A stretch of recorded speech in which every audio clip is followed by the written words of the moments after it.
به خاطر دخترم باران. نقش خوانان: هومن اولیایی،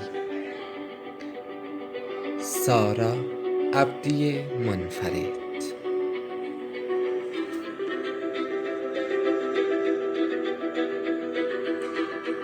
نویسنده، طراح و کارگردان هومن اولیایی. پنجشنبه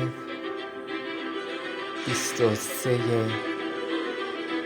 بهمن ماه 1399 ساعت 16. خانه نمایش سایه.